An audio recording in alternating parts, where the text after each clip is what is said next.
Welcome back to our channel மாணக்கராசிரியர். இன்றைக்கி வந்து பார்த்திங்கன்னா ஒரு முக்கியமான அப்டேட் தான் பார்க்க போகிறோம்.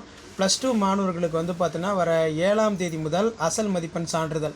ஸோ நாளைக்கு வந்து பார்த்திங்கன்னா 12th ஸ்டாண்டர்டுக்கான ஒரிஜினல் மார்க் ஷீட் வந்து பார்த்திங்கன்னா ப்ரொவைட் பண்ண போகிறாங்க. அரசு தேர்வுகள் துறை இயக்கத்தின் இயக்குனர் வந்து பார்த்திங்கன்னா ஒரு ப்ரெஸ் ரிலீஸ் கொடுத்துருக்காங்க. கடந்த மார்ச் மாதம் மேல்நிலை 2ஆம் ஆண்டு பொதுத் தேர்வு எழுதிய தேர்வாளர்களுக்கு மறுகூட்டல் மற்றும் அந்த மறு மதிப்பீடு முடிவு உட்பட மேல்நிலை 1ஆம் ஆண்டு மற்றும் 2ஆம் ஆண்டு அசல் மதிப்பெண் சான்றிதழ் மதிப்பெண் பட்டியல் வருகின்ற 7ஆம் தேதி நாளை முதல் வந்து பார்த்தோன்னா வழங்கப்படும். மேலும் விவரங்களை வந்து தெரிஞ்சுக்கிறதுக்கு www.dgdngovernment.in என்ற இணையதளத்தில் அறிந்து கொள்ளலாம் அப்படின்னு சொல்லியிருக்காங்க. ஸோ +1 ஸ்டூடெண்ட்ஸ், +2 ஸ்டூடெண்ட்ஸ் உங்களுக்கான பப்ளிக் எக்ஸாமினேஷன் நீங்கள் எழுதியிருப்பீங்களா, அதுக்கான மார்க் ஷீட்டு ப்ரொவின்ஷியல் சர்டிஃபிகேட் வந்து பார்த்தோன்னா நாளைக்கு வந்து பார்த்தோன்னா கொடுக்குறாங்க. உங்கள் ஸ்கூலில் காண்டாக்ட் பண்ணிங்கன்னா உங்களுக்கு ஃபர்தர் இன்ஃபர்மேஷன் வந்து பார்த்தோன்னா சொல்லுவாங்க.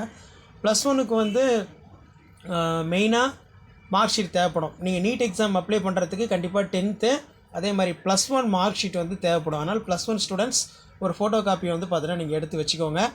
ஸோ +2 மாணவர்களுக்கு இந்த கல்லூரிகள்லாம் நீங்கள் வந்து ஜாயின் பண்ணியிருப்பீங்க, அதுக்கு கண்டிப்பாக உங்களுடைய ஒரிஜினல் மார்க் ஷீட் வந்து நீங்கள் கொடுக்குற மாதிரி இருக்கும். Temporary provisional certificate கொடுத்துருப்பீங்க.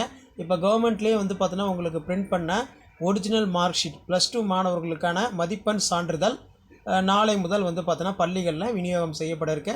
ஸோ தேர்வு எழுதிய மாணவர்கள் இந்த உங்களுடைய மதிப்பெண் சான்றிதழில் உங்கள் பள்ளிகளில் நீங்கள் பெற்றுக்கொள்ளலாம். ஸோ இதுதான் அப்டேட் யூஸ்ஃபுல்லாக இருந்தால் ஃப்ரெண்டுக்கு ஷேர் பண்ணுங்கள். மாணக்கராசிரியர் சப்ஸ்கிரைப் பண்ணுங்கள். கீழே இருக்கிற பெல் ஐக்கனை ப்ரெஸ் பண்ணி ஆல் வைங்க. அப்போ தான் நம்ம கொடுக்கக்கூடிய அப்டேட்லாம் தொடர்ந்து உங்களுக்கு அப்டேட் ஆகிட்டு இருக்கோம். ஸோ முடிஞ்ச வரைக்கும் வீடியோ ஃப்ரெண்ட்ஸுக்கு ஷேர் பண்ணுங்கள். இந்த இன்ஃபர்மேஷன் உங்கள் ஃப்ரெண்ட்ஸ்க்கு வந்து ஃபார்வர்ட் பண்ணுங்கள். அடுத்தடுத்து நிறைய இன்ஃபர்மேஷன் ஒன்று பை ஒன்று அப்டேட் பண்ணுவேன். அந்த அப்டேட்லாம் உங்களுக்கு நோட்டிஃபிகேஷன் வரணும்னா ஆஸ் யூஷுவல் மாணக்கராசிரியர் சப்ஸ்கிரைப் பண்ணி கீழே இருக்கிற பெல் ஐக்கனை ப்ரெஸ் பண்ணி ஆல் வைங்க. இதான் அப்டேட்டு. தேங்க்யூ.